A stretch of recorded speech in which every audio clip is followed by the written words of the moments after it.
Welcome to Bookworm. Rich Dad, Poor Dad. Introduction.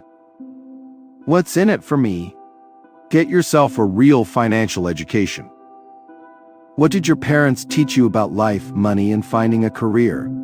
Did they tell you should go to school, study hard, and get a good job afterwards? Probably. Believe it or not though, that's not actually great advice, but it is what most parents tell their kids, and most school teachers too. Oh, while we're speaking of school, here's another question for you. While you were there, what did you learn about making money? If it was anything like most schools, then the answer is probably nada, zilch, nothing. No need to fret though, most of us had the same experience. We're never taught what you need to know to get and stay rich. But that information does exist. Rich families pass it down from generation to generation. But how do you get access to it? Hi, I'm Thomas from Blinkist, and you are listening to the Blinks to Robert Kiyosaki's bestseller Rich Dad, Poor Dad. In the next 20 minutes or so, I'll guide you through Kiyosaki's best anecdotes and valuable lessons about money. Chapter 1, OF9. Rich people don't work for money. Before we get to the famous financial lessons, we're going to tell you a story. The story of 9-year-old Robert Kiyosaki. It begins in the 1950s. Robert and his friend Mike were curious boys with big ambitions. When they grew up, they wanted to become rich and make a lot of money. But just how they were going to accomplish that they didn't actually know. So, after a failed attempt to produce coins from melted toothpaste tubes, the boys decided to get some advice. They asked their dads how they could start becoming rich. You might be able to guess what Robert's own well-educated, but poor dad replied, "Go to school, study, and find a good job." It's familiar advice, but it's pretty misguided. If you follow guidance like this, you'll spend your entire life breaking your back to increase your pay, while others, the government, bill collectors, and your bosses take most of the reward. In other words, Robert's poor dad might as well have said, "Go and join the rat race, the endless routine of working for everyone but yourself." Now, lots of people still follow poor dad's mantra, but many do it out of a sense of fear, a powerful sense of distress at the idea of violating the expectations that society drills into us.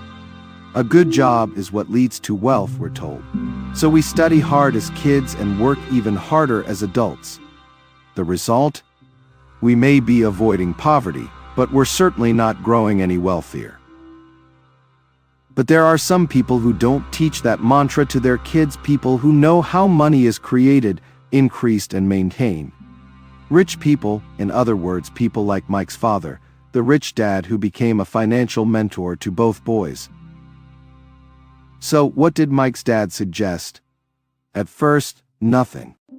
He made a deal with the young Kiyosaki, offering to teach him what he knew about money if the boy would work for him at the measly rate of 10 cents an hour. Robert agreed, but after a few weeks of being underpaid, the boy returned to his rich dad, seething with anger and ready to quit. "You've exploited me long enough," he said, "and you haven't even kept your promise. You taught me nothing about money in all those weeks." But there it was, his first lesson, delivered by his new mentor with a slight smile. Robert Kiyosaki had just learned that life often pushes you around. And he'd learned that working for money does not make you rich. Which is why rich people don't work for money. So you might ask yourself, if the rich don't work for money, then how do they get wealthy? Through theft, maybe, or by winning the lotto? Chapter 2, OF9. Educate yourself about finances, identify real assets, and invest in them. Let's answer that question from the last blink. No, it's none of the answers above. The rich become rich by making their money work for them. Instead of spending all their income on fripperies and luxuries, they invest a portion of it in assets of various types. And then, rather than working for money, they let their assets make money for them. But let's not get ahead of ourselves when we left off. Robert was still just a kid, and the word asset didn't belong in his vocabulary. But Mike's dad, the rich dad, was about to change all that. One day he sat the boys down and explained to them that the rich buy assets, whereas the less well-off buy liabilities, often in the mistaken belief that it is, in fact, assets they're acquiring. In truth, he explained, an asset is anything that adds money to your wallet. A liability, on the other hand, is something that takes money away. This differentiation is very important, and not many people get it right. So let's look at an example. A house is often considered an asset, right? But actually, it's one of the biggest liabilities you can have. Buying a house often means working your entire life to pay off a 30-year mortgage and property taxes, meaning it takes money out of your wallet. A house bought with a mortgage works against you in two ways. First, you're guaranteed to have a massive expense taken away from your income every month for the next 360 months, and this is a telltale sign of a liability. Second, those 360 payments could have been invested in way more lucrative assets that put money in your wallet. Rich Dad phrased the lesson as simply as he could for the two boys.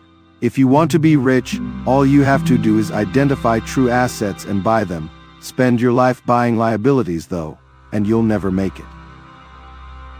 Rich Dad explained that a poor person's salary goes straight to covering immediate expenses, like rent, tax, and food.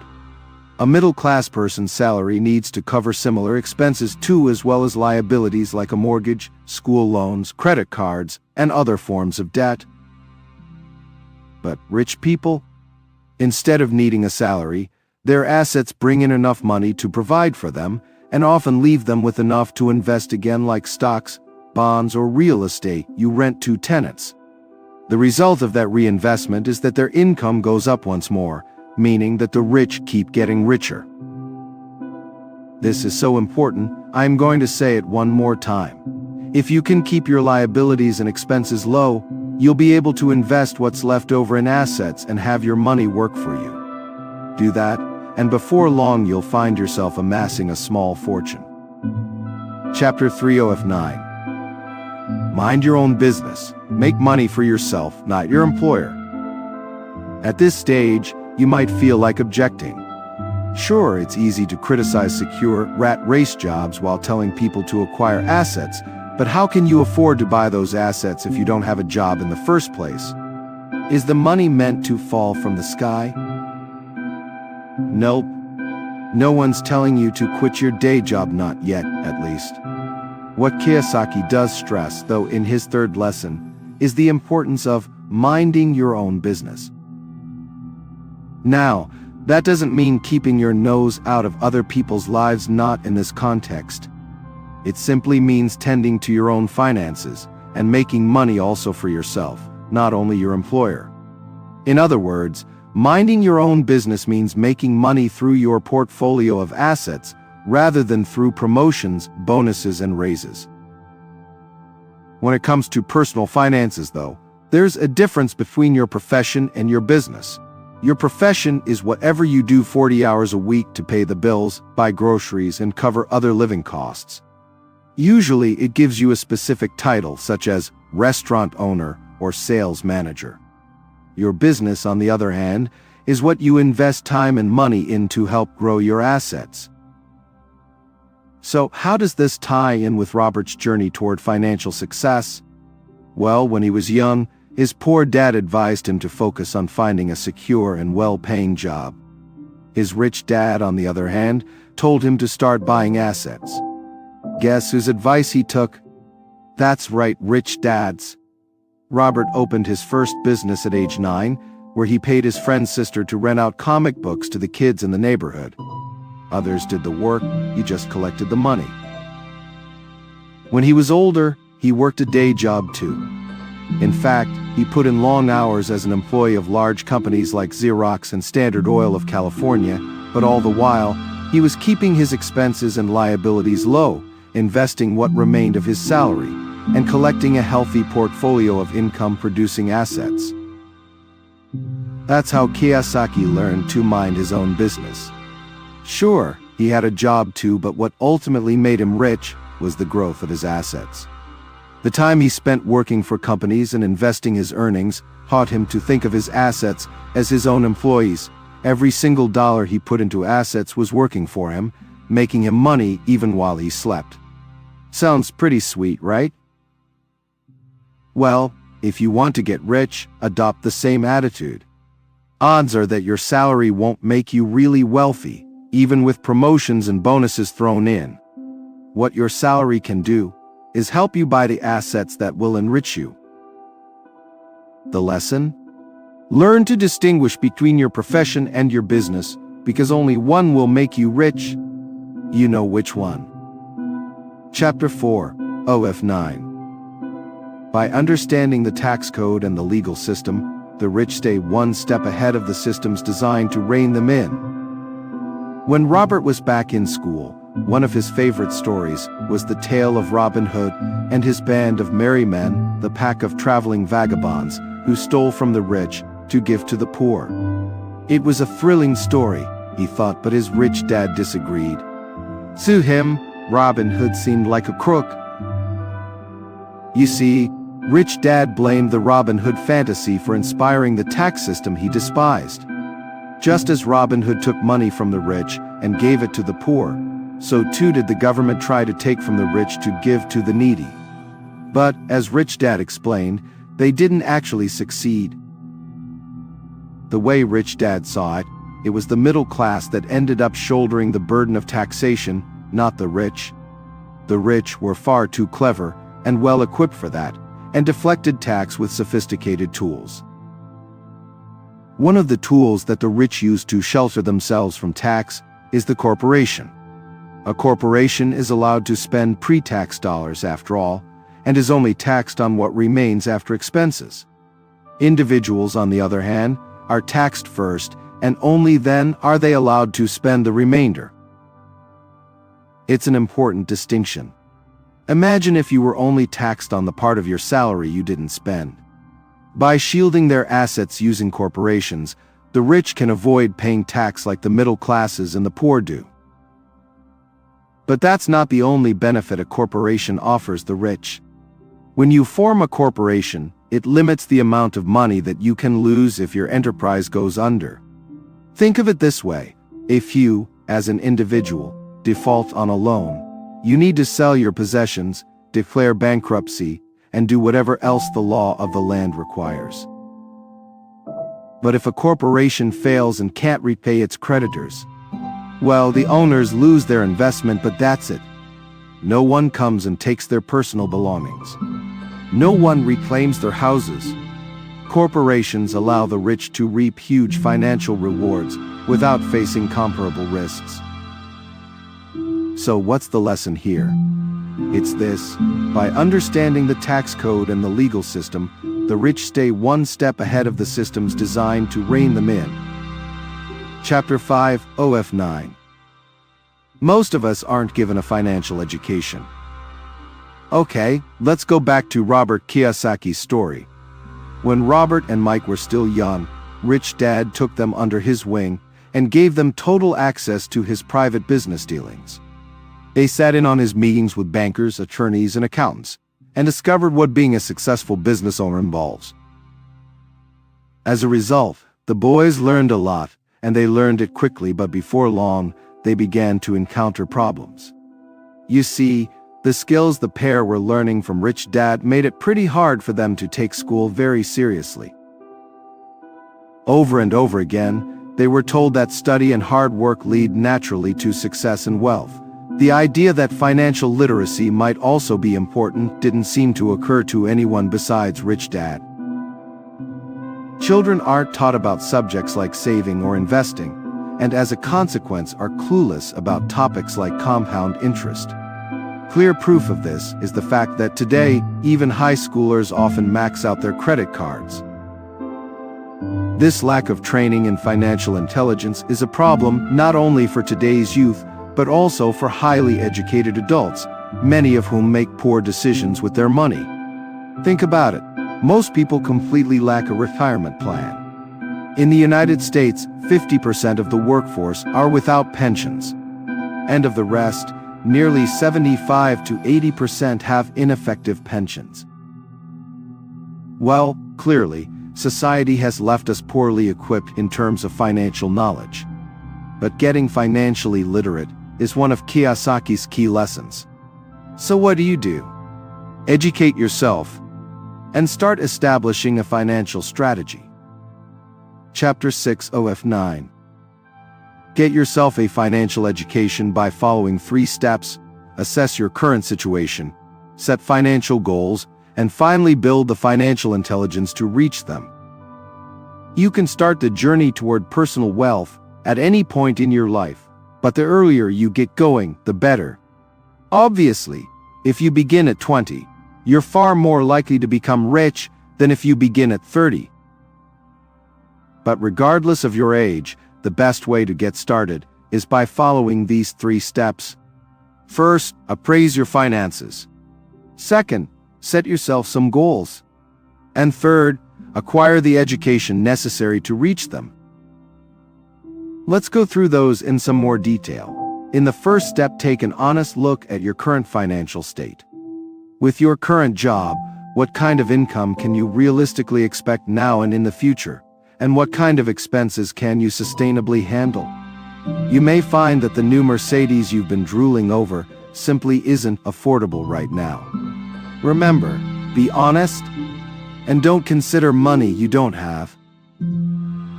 After this, you can set realistic financial goals. You could say that you want that Mercedes to be within your reach in 5 years' time. Kiyosaki's wife Kim waited 4 years and eventually bought her Mercedes from earnings from their apartment buildings. All right, the next step is to then start building your financial intelligence. Consider this an investment into the greatest asset available to you, your mind. Learn how to deal with money. For example, if you're afraid of rejection, try a short spell working for a network marketing company. While you might not get an amazing salary, you'll gain a lot of sales skills and self-confidence, which will be very useful in the future. You can also improve your finance education in your spare time. Enroll in finance classes and seminars, read books on the topic, and try to network with experts. Did you get that? Let's repeat these steps one more time. Assess your current situation, set financial goals, and finally build financial intelligence to reach them. If you base your financial foundation on these building blocks, there's a good chance you'll become wealthy one day. And park that Mercedes in your garage. Chapter 7, OF9. Financial intelligence and courage allows the rich to invent money in any situation. In this blink, we're going to look at your attitude in financial matters. Because if you do want to change your current financial state, you'll need to start handling your finances differently. The biggest change you most likely need to make is learning to take risks. In the real world, it's often not the intelligent who get ahead, it's the daring. Call it what you want: chutzpah, guts, audacity. Being brave enough to take risks is something the rich all have in common. Why? Well, if you don't conquer fear, you'll allow great opportunities in life to pass you by. That's why the studious and the intelligent often struggle financially. Their fear of society's disapproval prevents them from leaving the rat race and growing wealthy. And their fear of losing money is so powerful, it prevents them from investing in stocks or other assets. They fail to appreciate that success always takes guts. That's why financial intelligence can be boiled down to 2 key ingredients: knowledge, of course, but also courage. It's these 2 factors that set the rich apart from everyone else. And that is lesson 5. Financial intelligence allows the rich to invent money in any situation. They're able to spot opportunities, they know how to respond to them, and they have the daring to follow through. From the outside, it looks like they're just lucky, but in fact, they're creating their own luck. Sitting in on Rich Dad's business meetings, Robert and Mike learned a lesson school couldn't teach them. In the real world, success takes guts, not just hard work. When you combine courage with financial knowledge, you can spot opportunities quickly and make the most of every one. In other words, you can almost invent money. Chapter 8, OF9. Instead of playing it safe, try investing your money in stocks, bonds, or tax-lien certificates. All right, let's dig a bit deeper into the notion of risk in this blink. What does it actually mean? First of all, taking risks means not always being balanced and safe with your money, which is what you're doing when you put it in basic checking and savings accounts at the bank. Instead of playing it safe, try investing your money in stocks or bonds. While these are considered more risky than typical bank accounts, they have the chance of generating much more wealth. Sometimes, as is the case with stocks, this can happen in a very short period of time. Or, if you don't want to commit yourself to the stock market, there are a number of other investments that will help grow your wealth in the long run. Take real estate, or so-called tax-lien certificates.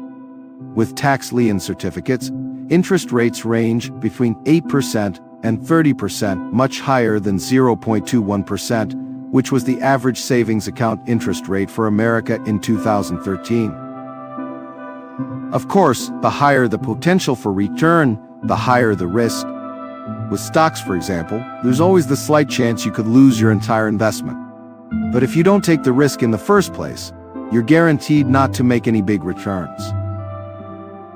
So you see that taking those bigger chances and handling the bigger risks they present is necessary in order to start making a bigger income. It is what Rich Dad would want us to do. Chapter 9, OF9. Don't just work to earn, working to learn is much more important. So far, we've learned that your money should work for you, we've learned about financial intelligence, and we've learned the value of being bold. But there is one more important lesson to learn from Rich Dad.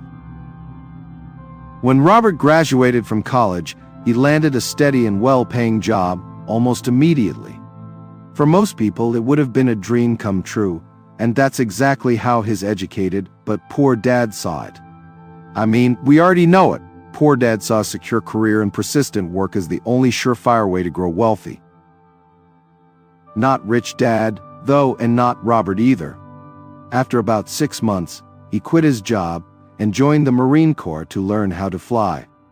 His poor dad was bewildered, but his rich dad congratulated him. Why?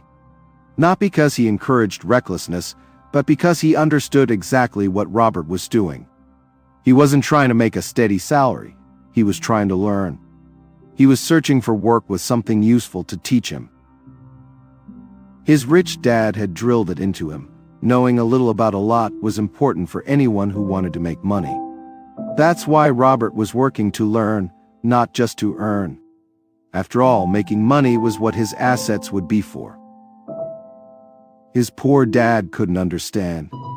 To his mind, Robert's behavior was the precise opposite of what made people money. You see, he was an academic man, intelligent and well-educated, with a PhD. His path in life had taught him that it was specialization, not a broad base of skills and knowledge, that led to riches. In the academic world, the higher up you go and the more you learn, the narrower your topic of study. In much the same way, doctors are often eager to specialize in a single chosen field, like orthopedics or pediatrics, as soon as they graduate. For some people, specializing like that might make sense. It didn't help poor Dad, though, whose PhD never did much to boost his earnings. Rich Dad, on the other hand, had a broad base of knowledge, but never finished the 8th grade. That's why he encouraged young Robert and Mike to spend time in a whole host of different departments of his business empire. Over time, they worked in restaurants and construction, sales and marketing, accounts and reservations. The aim wasn't to find one single field they might like to spend their careers in. It was to equip them with the range of skills and knowledge necessary for growing rich. That's why the 6th and final lesson is, don't just work to earn, working to learn is much more important. Conclusion. Final summary. So that's it, we've reached the end, covering the 6 main lessons from Robert Kiyosaki's Rich Dad, Poor Dad. Remember, it was this very advice that laid the groundwork for Kiyosaki's current fortune, a net worth of an estimated $100 million. Has that got your attention again? Good, then it's time for a quick recap. Lesson number 1 was that the rich don't have to work for money. If you just stay in the rat race for your entire life, it will enrich someone, but it won't be you, it's your boss whose wallet you'll really be fattening. So what's the alternative? That brings us to lesson 2.